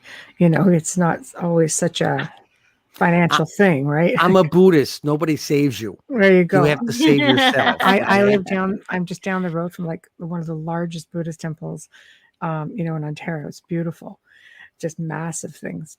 But I was an ordained Buddhist nun for 7 years, I so love it. buzz cut, wore my Yeah. robes to work at Lockheed Martin headquarters every day, pushed their diversity policy to the bleeding edge. I would You do know it. what? Buddhism is huge in Italy right now. Yeah. Buddhism is just flying through there. There's a huge acceptance for it and crave for it, and they're following. It's incredible. But let's look at a Buddhist principle here. And one of the ones my Lama and I had a long talk about. We talked about this topic matter, okay, of like UFOs and off-worlders, okay? Because Buddhist requirements for a monastic, when you're taking your vows, you can't be a slave, you can't be this, you can't be that, okay? You cannot be from another world. That's very peculiar. And that's a 2,600-year-old rule. That's still very sorry. I didn't know that. That's very peculiar. Well, you would only know that if you were trying to be ordained to become a monastic. Okay. Okay, so 2,500 years though, that tells you right there that they were aware of other life forms. Again. Yes, very much so. Right. So there's that. Let's see. What's the other aspect? Oh, okay. It's about adjusting your view of reality. Okay. A lot of people have a very narrow view of reality. Tunnel vision. And people who are a little bit more accepting have a little bit more elastic view of reality. And people who have an even bigger view of it have a very elastic view of reality. Okay. And that's part of the problem is that, again, they're all accepting that this is all there is. Right. And guys, this is a trumped up illusion. It's the proverbial holodeck on steroids. Oh, come on, are we in a dang matrix? Yes. Wow. Okay. And when you get to a certain point, I found this out in the living in a monastery. Again, I lived in the monastery, but I went to work every day at Lockheed. It was a really strange dichotomy, But the thing is that when you start really getting deep in your meditation and start really looking at things, all of this stuff is as fragile as smoke. Right. Okay. So the idea of people from other worlds, the Buddhists, we build the great consciousness, and it shares life everywhere in the universe. The universe is teeming with life. Right. Everywhere, 100%. Every win. 100%. Okay. And that's the thing. And we don't teach that. That's what I tell people. And this is about being everywhere, every win. In fact, one of the comments I made once that we were at some kind of a ceremony where they're going to offer something, and they said, they went around the room, 35, 40 people, and said, does anybody else want to make a request for, like the thing? And everybody passed out. And you see this in Wiccan circles all the time. They're passing out the blessing from this event by the spoonful. Okay. Oh, I want some blessing for my cat who needs surgery and my grandmother who's on a respirator or on dialysis, whatever. And then go around the room and everybody's doing this. And I finally got very sick of it, listening to it. I just said, I make this offering for every being, everywhere, every win. Right. And the monk next to me says, yeah, what she said. It needs think big. Right. And one of my lamas said, think big. Because it is big. Yeah. You know how they say pray for the people, that you love. I always pray for the world. Perfect. I do. In my prayers, I do say, God, please bless everyone. We are no better and no less than each other. But that's just part of something that I do. We have Joseph Mines is in our chat room. Are you up to taking a question, Cheryl? Sure. Okay. Thank you, Cheryl. Short of my ATM pin number, I'll pretty much answer anything. Couldn't get mine because I never remember it. So Cheryl Costa, what do you think about JFK? I've heard so many things, why they keep pushing the report back. I mean, about JFK's assassination? He wrote, just JFK, I'm assuming. But Is that what JFK. you mean, Joseph? Okay, because Because that That is- report came out a long time ago. a It's just long blacked time out. ago, a long It's just time ago. blacked out. You can get it online if you Google it. Yes, Yeah, no, you can I've not get paid that attention to online. it. You can get that online. I think he was ready to tell it, and somebody in the bigger, I don't want to call it a cabal, but somebody in some level of stuff decided that somebody made the judgment American people are too stupid to accept this, so. Yeah, that was like the genesis of conspiracy theorists when he was assassinated. They throw in a patsy. It was the perfect theory. It really went really well. There was more than one shooter too. I'm just going to tell you, you don't get shot from three different directions. There was, and Yeah. my flavor has been, the mafia had it in for him because they did not like what Bobby Kennedy was doing over in the Justice Department. Okay, and I think I've long believed that, and I've heard the UFO side of it and everything, but I think it was actually more down to earth than ET. I believe it as well. And I said to people have tried to have me look at it in a different way, but I can tell you just from my experience of the work that I do that there were there's two shooters for sure. I'm believe there's a third, Joseph, and they were his own people because his regular CIA agents didn't even show up for work that day. So you need to take a really good look at that. And why the best of the best were not walking beside that car that day. Yeah, there was more to it than that, but again, much. You can argue this all day. Giancana was pissed with him. Yeah. Something we were talking about a minute ago. Now, the other part of this thing that could blow the lid off the thing is experiencers. There are millions and millions of experiencers. Yes. And experiencers can be, they used to be called abductees for the people who don't know the term. Contactees. A long time ago, 2014 time frame, I was at a conference and been there a couple of years, and I was there on press credentials.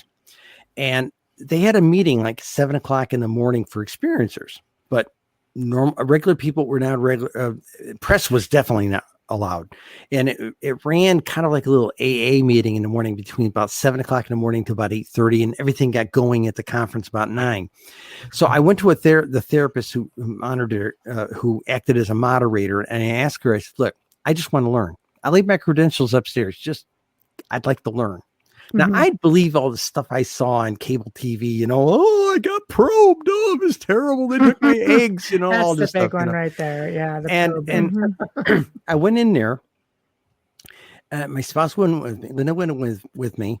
And we both went in there kind of half expecting to meet 25 or 30 people crying in their coffee. They got probed. Okay. We get in there. There's about 150, 175 people in there. And this meeting has all the energy of a tent revival. Very different energy. Right. And the general tone of it was, those folks were great. And by the way, they told us to take care of our world. That was the summary of it. But a lot of people were in there bearing, people were in there bearing their souls because all these other people were up and out and telling you about it. All right. So, okay, let me go back to when I was a nun. One day, our High Lama this is the Orthodox Tibetan tradition. Okay, we think the Dalai Lama is a radical. Okay, he's in the more liberal Reform tradition. We were the Orthodox tradition. Yeah. Okay, so we're out there, and there's like 40 of us, monks and nuns, and we're out there. And after Lama had been doing a teaching, we had 500 people in the temple. They had all gone away, and he wanted to do a hot dog and weenie roast kind of thing. Okay, hamburgers and hot dogs. So we got out the charcoal grills, got it going and everything, and so we were outside having this great little time with the High Lama, and somebody asked him a question. Asked a question about, well, are there? We talk about there being beings everywhere. Are there beings in like other planets or maybe on the moon or something like that we don't know about? And he sat there and he thought a moment, and he scanned the monks and nuns who were standing there in a semicircle, and he looks at me and another nun that was a buddy of mine. And he said, you two have been touched by dakinis, sky dancers. Wow. Okay. And I was like, this was like I've been being outed, you know? Excuse me. Of course. And he says, so on the moon, how many people live on the moon at any one time of the other people? And I looked at my friend Vicky and I said, it's seasonal. And she says, yeah, I know. Holiness, what time of year? Okay. So, and then he gave through a number out and he said, oh, okay. Then we gave a number. Okay. And after that, for months, I'm talking like 4 or 5 months, none of the other monks and nuns would talk to me and Vicky. You're just the black sheep now. Black sheep nuns is what you guys were. I had already been the black sheep. This just took a dimension further, you know. Oh my gosh, you're evolving. Yeah. The trick is they've touched millions upon millions of people. Dr. Mack knew this, and some of the people who work with it now know this. But you try to reach out to somebody, a social worker. I wrote the New York State Society of Social Workers 3 times. Crickets every time. And it was a very sane, thought out letter. I gave it to I do take therapy, not for anything like this. I have a problem with, I'm a training person and my family hates me, you know, so, you know, I have to deal with it that way. So my therapist looked the letter over and he said, this is perfect. I couldn't have written a better letter. He said, send it to him. So and he has gotten to the point of being frustrated in this. Now it's been almost 3 years and never a response.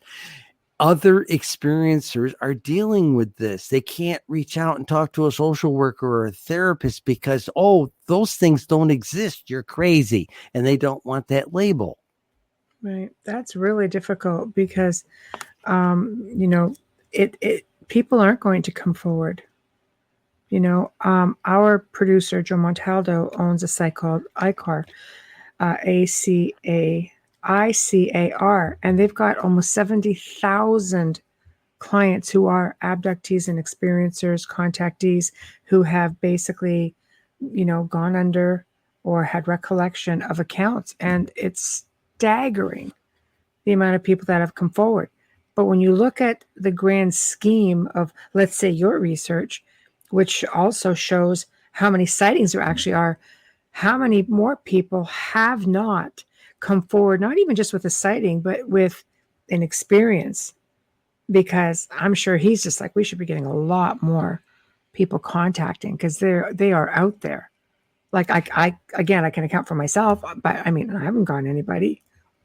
Well, Nor would I. I was just, my spouse is currently reading the book about John Mack that Ralph Blumenthal, formerly of the New York Times, wrote. It's a brilliant book, The Doorstop. I'm dyslexic. I can't read a book like that. I got to get the audio book. But the thing is somebody asked me recently on a show, how many experiencers do you think there are? I had no good rule of thumb. I said, well, it's been said millions. And he really pressed me on this show. He said, how many? I said, okay, 42 million and change. He said, where are you getting that number? I said, the 42 million people, that 16% we were talking about that said they had seen the UFO.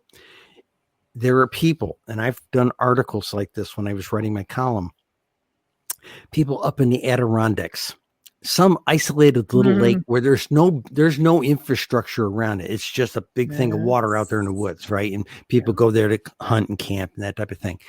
And they have an experience. Something comes down. It's very identifiable.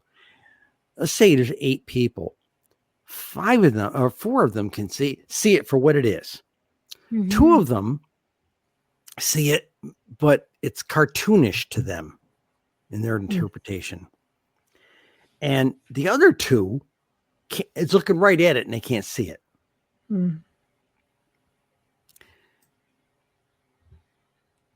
Oh, poor Cheryl. So remember that idea of what's processed in your brain. So if a person says they saw a UFO, they're touched. Their reality was elastic enough to see it. Okay. And I think a lot of people were touched very young and had been prepared to be able to see it. I would agree. Okay. And if you read Whitley Strieber's books, he refers to a thing he had on a train when he was in the dream. He was noticing there was like soldiers on the train. We're all on these gurneys with the aliens, that type of thing. And I think that's a big portion of our culture has been touched by them already, adjusting us to this bigger reality. Hey, there's theories that we're a product of them. You know, there's all that's this evolution that we are. If they've been here all this time, what's to say that we don't have some of that DNA? Yeah. Well, yeah. There's all of that. It's all that ancient alien stuff. You know, it really is. It's all out there. Just, you know, what people believe or don't believe. I mean, there's stuff out there. Where does it come from? That's it. And now, remember we were talking about the fact that Lou couldn't get his stuff up through middle level management. Right. There was a particular sect in the middle level management that had, I'm saying this respectfully, had Christian objections to making contact with ET. Right. And I think this is what we're seeing now with the little battle that's going on over at the Pentagon that general public doesn't know about. There are people who don't want to touch this. Now, I took Nick Pope aside at one of the... I love him. Oh, he's a great little guy. Just saying. I love him. I do too. I want that. I'd love that guy on the show. He's amazing. My pills are wearing off. Oh, I'm sorry. Hey, we only got 10 more minutes. We're fine. All right. Okay, Nick, I cornered Nick Pope at the last conference I saw him at. And I said, Nick, what is the hook? What are they hanging this fear of having any contact with ET because it's touching the demons? And he told me that there was a line in the Bible referring having contact with the Prince of the Air. Okay. Really? That's interesting. That's the line he quoted to me. But the thing is these people were in middle level management. And if you think about this, and this is easily researched, the Air Force has been largely silent about this. Have you noticed? Just a little bit. And guess what? If you read articles from a few years ago, they have pretty much, the Christian right has pretty much taken over the Air Force Academy. Okay. So now, and they did that for a long time. And so those kinds of people have evolved up through the ranks. Okay. Right. And so there was this level of management that, we're not going to bother the Secretary of Defense with this information. You know, we don't want to have contact with the demons. We shouldn't do this, you know? So this has been a gross failure. For the military types out there, you're going to appreciate this line. This has been a gross failure of the reporting chain of command. Okay. Every high level representative in a military organization expects to be able to get information from a private all the way up through the chain of command. Okay. It should not be like we have in corporations. The boss doesn't like bad news. We're just not going to give it to him. No, Nick would know. He was with the British Ministry of Defense in England. So he gets the whole hierarchy thing, right? Yes, he does. Yeah. Yes, he does. Yeah. And Lou and I had a long conversation about this. He said he didn't want to trash anybody, but couldn't get it above certain levels. And I said, been there, got that t-shirt. You know, I understand this idea of middle level management stall. Okay. So, and somebody liked that line because I just heard somebody laugh. So, the bottom line was that might be an issue, that there may be an issue with somebody from a theological standpoint saying, we can't have touch. We can't have contact with ET because it's going to be inviting the devil into our lives. And I can see that viewpoint. Okay. Yeah. I can see that religion it's huge, powerful, and people, people. If you're faithful, you're faithful. Then nothing is going to sway you, But I mean, I know now that some of, different countries are opening up again. England was thinking of opening up its research department again, depending on what the US had to say. France has always been pretty open about it. I mean, they're just like carte blanche, they see something, they disclose it. China's starting. Do you know in France it's a misdemeanor to file a false report? Oh, really? Right. What do they classify as There you false? When they get there and they don't see it, it's false, so you get charged? Yeah, No, that's pretty if fine line. somebody comes here and does a field investigation on it and feels that it's baloney, you could be charged with a misdemeanor for filing a false report. That's terrible, because you could have seen something and then it's gone, and then somebody comes to check it out, But and they don't see it. Let me give you an example. When I've interviewed people who have had a serious sighting and have never had one before. Right. I've interviewed combat veterans, and they start breaking out into a sweat. You can see that they're living it again in their eyes when you're talking about some event. With people who have genuine sighting events, you see that with them. They start really getting fidgety. If the person just sits there and kind of, oh yeah, this big thing came down, and it landed on the basketball court, real casual like that. Nah. Yeah, but maybe some people, I've seen enough of it through my life. I'm really relaxed about it. I'm like, you'd be very casual speaking but about not it. your first one. Flipping around. But not your first one. No, not the first one. Actually, you know what? The first one, well, I'm sure I've seen them much younger, but the one I recall the most, I was probably about 18. I was 19, because I remember coming back home from socializing, and I just saw it. I watched it for half an hour, just going down off the horizon to where I knew there was a large lake. I went to bed. It was 2:00 in the freaking morning. I wake up, my parents are outside and there's Army helicopters swarming everywhere. All I remember saying was, oh yeah. By the way, that was there. It was this thing. I guess it must have been really a thing, like I didn't think much about it beyond that, because it didn't freak me out. It didn't, like my mother actually worked at one of the universities up north and worked with NASA and the astronauts. She was in contact every day with the astronauts on the moon landing. It's like this sort of stuff that was talk in the house. It was just like, meh. Now if it landed on my freaking front yard, I might have been a little bit That's more probably about why. it. But for me, I'd seriously, I'd lose it. Yeah, see, but it's just because from a young age, I've never seen one. Her, my dad would talk about it, and my sisters and I would be like, whatever, like we weren't taught that, oh, this is a scary thing, not a bad thing, it's not a good thing. We were indifferent because we didn't know. For me, seeing this experience was just like, I'm going to bed. It's like I had occasionally when I was writing my column, I wrote it for 7 years.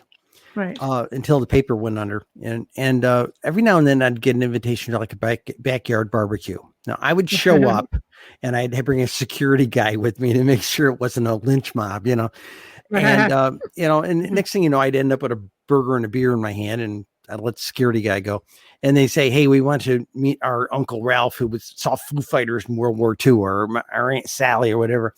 In one particular family reunion, this was a family reunion. The matriarch sat me down. First thing, she sat me down and started going through a family album, and there were like tintypes. Oh, wow. She's flipping through this family album, and she says, our family has been touched by them for at least 4 generations, if not 5. Mm-hmm. Wow. Okay. And she started pointing at past relatives, and she said, there's at least 2 out here, and I'm going to have you sit down and talk to them. Which I did. Now, I never published an article about them per se, because it was done in confidence. Social. But but it grossly educated me. And when I did write about the fact that this one family had this kind of stuff going on for 5, maybe 4 to 5 generations, I got mail from other families. So this stuff led like to a line. Effect. I put a line in one of my articles and said, people are handing these stories down. We may not have been told to report them, or the government's not interested, but families are handing these things down like family heirlooms. Something like special happened to Uncle so-and-so back when, Right. Right. But that's fascinating. That's where that's where it all comes from. Can you imagine, like, even the indigenous people, like going way back, and they're just out in the fresh air at night. I know growing up north, for me, there wasn't any glow from the city lights. I was, near the lake and the mountains, and the sky was crisp and just Black. crisp, so clear. You could see everything, and it's like you could see things just zinging around really quick, way up high. And, this was before all the satellites. Yes, I'm aging myself and I don't want to talk about it. Just right. So pre-age of satellites. So when we actually saw something, chances are we were really seeing something. Mm-hmm. It's just like, I don't know. It's a spectacular thing. I don't like all the fear mongering that goes with it. And, and we don't know about all the different species that are out there. Maybe that's something we could talk about on another show. What species do we think drive which specific crafts? And, if there's any stories associated with it, I don't know, because I think people are very curious about it. Grays seem to be the most common that people seem to see, or the humanoids, or, yeah. Meh, again, indifferent. Right. So I don't know. I think it is fascinating. I think if you've never seen one yet, you're gonna be pretty blown away. But I don't know. Well, for me, you see all these pictures on the internet, about the different shapes, the different species. Yes. People have done artwork. Have you ever noticed that when they show the reptilians, they always show them looking like they've had foul, they've had a bad day, and they're muscular as hell, things like this. Yeah, they've been to the gym. Yeah, but the sketches I get from people who have had interaction with the reptilians, charcoal sketches, very gentle, very enlightened beings. our producer says the same thing. What is the agenda of making them look like they're big, nasty people who are going to bite your head off, let alone these people who are got a little hood on and there are a reptilian version of our own features, and reptilian or draconians, like they're big. Well, I refer to them as Dracs, but yeah. The thing is everything I've heard about them and everybody I've ever talked to, and I've probably talked to a lot. That is actually fascinating to hear. And they're gentle, they're enlightened, right. They're trying to help us. Okay. And they've got no major thing. We've got a whole bunch of them. Now, are they hidden? Yeah, they are. Mm-hmm. Okay. Mm-hmm. One particular species has this glamour ability. Okay. You think you're looking at a normal person. Mm-hmm. Okay. And if that person is standing in the supermarket line, the lady behind that person, kid, 4 or 5-year-old kid, is sitting in the basket and saying, "Mom, look, a dinosaur." Right. Okay. And looking at the guy, the guy has to kind of look back, a guy or gal, has to look back and say, "Oh, you got a cute little hatchling, kid, it's that kind of thing, and it's more common than you think. Okay. Right. And when I told one radio show, I says, "Hey, they walk among us, hon. There's a whole bunch of aliens out there that walk among us. Some are glamour, some are like the Palladians, they look like us, they look like Swedes, So are there a race out there that we need to worry about? Okay. I heard a story a couple of years ago from some researchers. Michelle, humans. Aside from the obvious. Well, yeah. Human race. It's not wrong.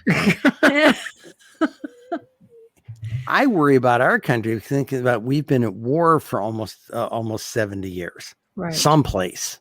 Okay. Right, yeah. And that bothers me as a Buddhist. That bothers me tremendously. Okay. As a taxpayer, it bothers me even more.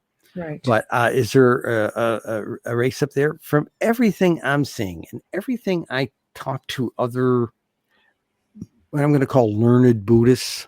Mm-hmm. Okay.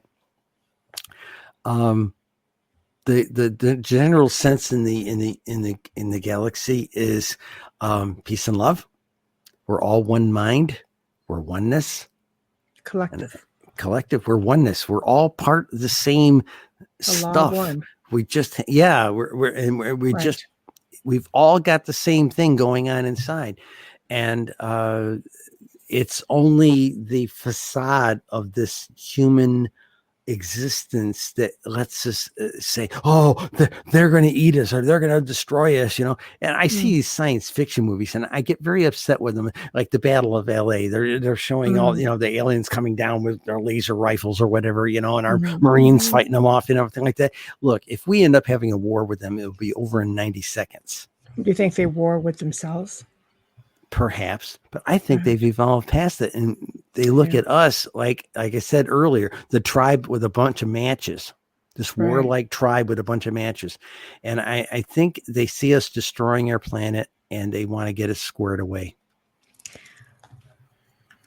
Go ahead. Yeah. Last question for tonight.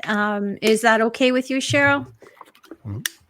Thank you, Cheryl. So Joseph asked one more question. How many races do you believe that are here, Cheryl? Okay. Excuse me. I'm a statistician. I add up the UFOs. If you had to guess, an educated guess. But okay, as a journalist, I got this book called The Blue Planet Project. Okay. And they suggest that we've had as many as 60 species races visit our planet. There's about 7 to 11 that visit us regularly. Okay, from this aspect of the government of the galaxy, our sector, they say it's upwards of 110, 120 spacefaring races in the entire Milky Way galaxy. But I don't know who wrote that, and we don't know if it's true. Okay, Yeah, right. Paul Hellyer, our Canadian former defense minister, actually had made several comments. I think he's brilliant, and he believes that there are several, like I think even more than that. I thought he mentioned at one point like 100 and some different species. I was like mind blown, but I like how a lot of people, let's just say retired people in certain positions in the military and the government, are coming forward now. Even because astronauts they can coming forward and saying, "Bam, bam, bam, bam, bam. This is what we saw." They're whistleblowing, maybe. Deathbed we saw a couple of years ago some deathbed confessions from former CIA guys and things like that. So there's something to all of this. It's just we would like the straight story on it, but remember the hook here though. Right. Okay, this is like a husband coming to his wife and saying, "I've been having an affair with someone. I apologize." Okay. And the wife says, "What else have you been lying to me about?" Right. But we already know the government lies to their teeth exactly. anyway. So, yeah. It's on a need to know basis, and apparently we don't need to know. So apparently neither does your president. But yeah. So with that being said, we are nearing the end of the show. So please promote yourself. How can everyone find you? Promote your books. What you got? Actually, the best place. The hackers took my website apart. Okay. Buggers. So So basically, give me their names. I'll get them. Remember, I used to be a Wicca priestess. That's been dealt with. Okay, I'm glad to hear it because I adore you. This is our this is the pink book, the UFO sightings desk reference. Okay, the best place to get this, go to Amazon. It's the only place you can buy it. Amazon.com. Go to books. Look for Cheryl Costa. Cheryl with a C, Costa with a C. Okay, look up that. You'll see 3 books there. There'll be a white book like this and this pink book. This is the one you want. And this is lots of numbers, charts, graphs, and tables. If you want one with the stories like my column, there's one up there called the UFO Beat, and that was all 238 columns that I published from 2013 to 2019. Those are the best 2 books out there. Thank you so much. Thank you for having me. Have me back in the future. We'll just go down the rabbit hole and talk paranormal. I can't wait. I'm going to be in touch with you because we do book pretty far in advance, and I'll be in touch with you in the next day or so, and we will book you again. And give Linda our best. I hope she's feeling better, and I hope you guys have a great 4th of July. If you ever have her on separately, Okay. You will get a very different interview because she comes at it from a very different perspective. We could do that too. And she's a librarian, and librarians are swore not to censor. And she has a very bad attitude about all this stuff being hidden.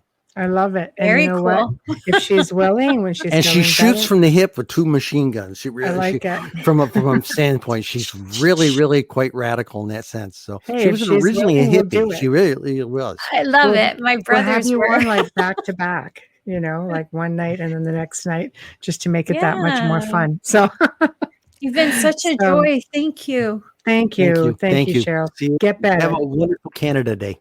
Thank you. Thank And you. happy 4th. Bye now. Thank you. Bye. Well, everyone, we have come to the end of another fantastic segment here on the Outer Realm.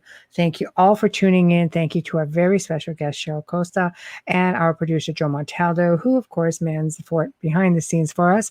Huge thank you to Folgers for sponsoring tonight's show in full. Thank you, Folgers. Please remember to stop by our YouTube channels, International Public Radio, UFO, Paranormal Radio, and subscribe. Head on over to the Outer Realm on Facebook and Instagram. Love us up, please. If you'd like to see a specific guest or topic on the show or would like to appear yourself, please email us at theouterrealmcontact@gmail.com. Again, theouterrealmcontact@gmail.com. Also, please don't forget the Podcast Awards, which is People Choice Awards for us. Head on over podcastawards.com. Find us, The Outer Realm, under the social category. Kindly cast your vote for us. We love you for it. And don't forget our peers, writers, and illustrators of the future podcast under education, storyteller, and drama category. The Centralist with Joe Montaldo, news category. Chasing Prophecy, Spiritual and Religion. Science and Beyond with Joe Montaldo. That would be under the science category.